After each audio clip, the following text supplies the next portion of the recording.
Learning from the prayer life of Jesus. Isn't it interesting that out of all the disciples only one of them asked Jesus to teach him to pray?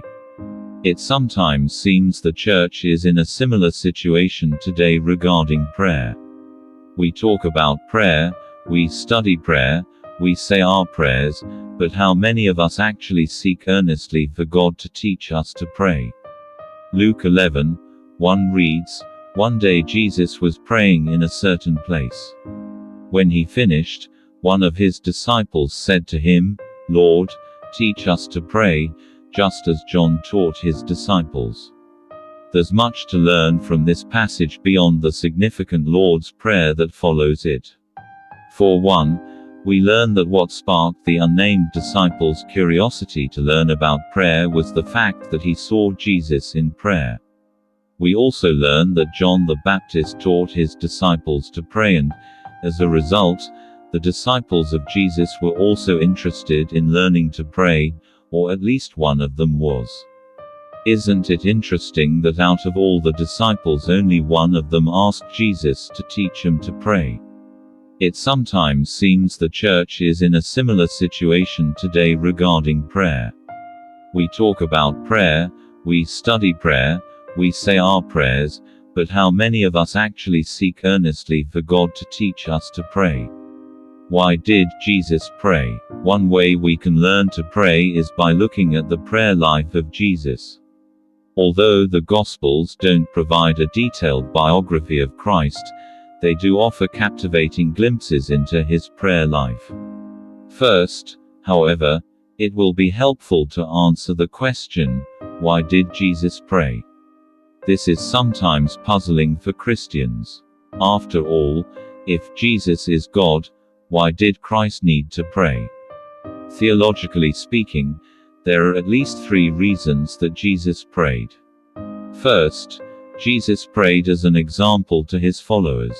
This is an example we continue to learn from, as this article demonstrates.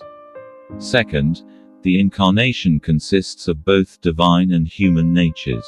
From his human nature, it was perfectly natural for a Jewish believer such as Christ to pray. Third, the nature of the Trinity allows for communication between its members. As God the Son, Jesus could pray to God the Father.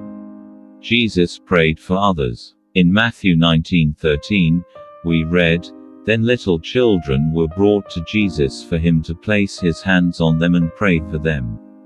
Despite the fact that the disciples rebuked those who brought them, Jesus said the children should not be hindered, for the kingdom of heaven belongs to such as these. In John 17:9 we read, "I, Jesus, pray for them. I am not praying for the world, but for those you have given me, for they are yours." This underscores the need for intercessory prayer. Jesus prayed with others. Luke 9:28, Jesus took Peter, John and James with him and went up onto a mountain to pray. Jesus prayed alone, as we'll read below, but he also knew the value of praying with others. Acts 1:14 underscores the importance of Christians praying with one another. They all joined together constantly in prayer. Jesus prayed alone. Luke 5:16, but Jesus often withdrew to lonely places and prayed.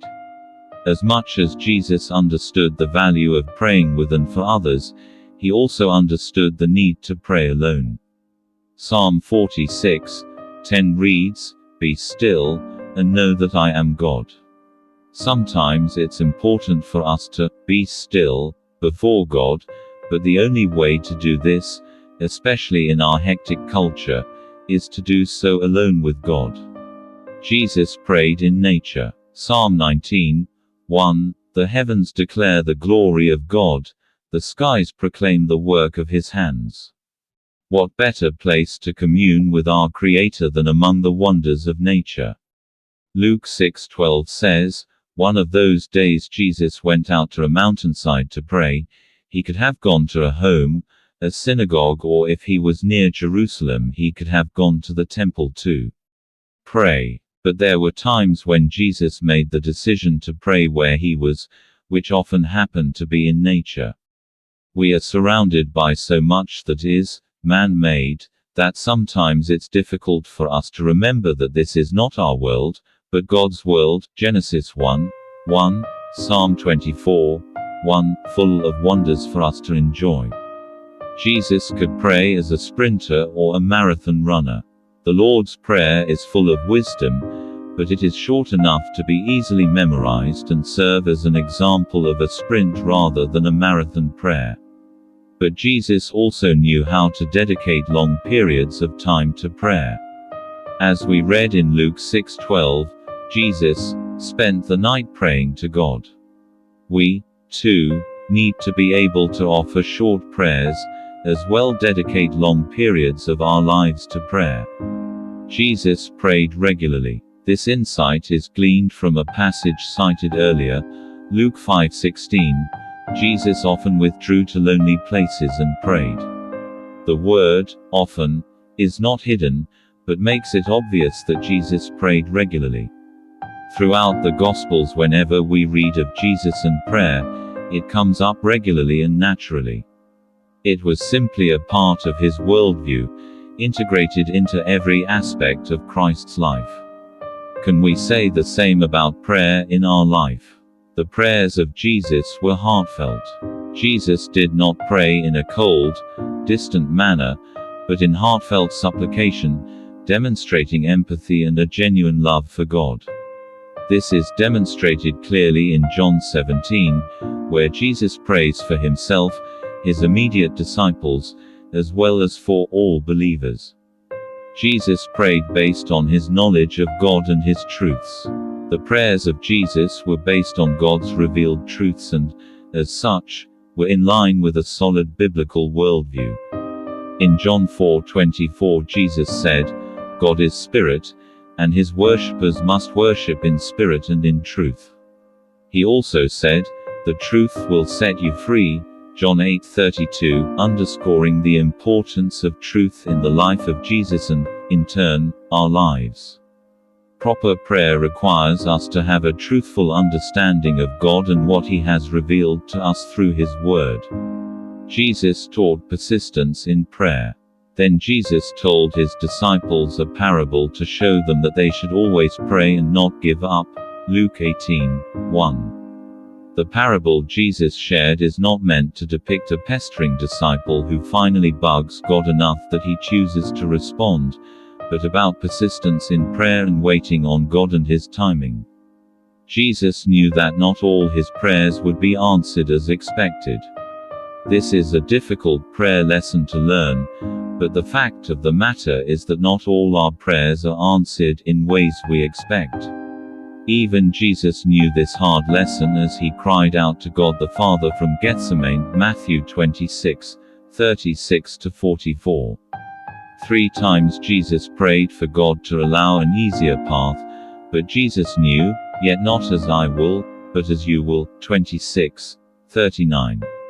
Unanswered prayer is such a challenge to the Christian life that we'll address the matter in more detail in another article in this series.